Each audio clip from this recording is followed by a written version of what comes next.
o'sha mashhur ona haqidagi she'rlar bilan ijtimoiy tarmoqda portlatgan akamiz keyin Sirdaryoga tashrif buyurdilar. Keyin asar ayta olish maqsadida xudo xolasa akamizga xush kelibsiz deymiz. Akamizdan o'sha mashhur she'rlarni yana bir bor takrorlab berishlarini, bizni kuzatuvchilarimiz uchun aytib berishlarini so'rab qolamiz. Avvalo assalomu alaykum, Kiya Sirdaryo kuzatuvchilari. Sizlar uchun o'sha she'rimizni yana bir bor aytib beramiz. Bog' eram onamning guliga yeta olmaydi, sochlarimni silagan qo'liga yeta olmaydi. Agar dunyo boyliklarini boshimdan sotsalar ham, otamni topgan 3-4 so'm puliga yeta olmaydi.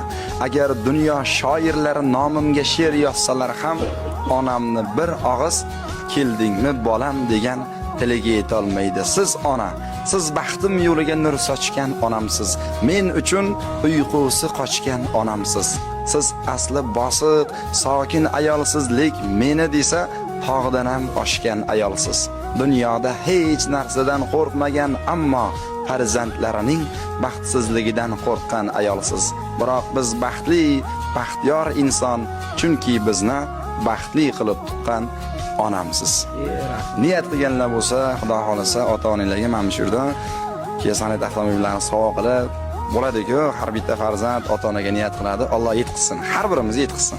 Son günüme kadar, kalp durana kadar, aşk mezara kadar.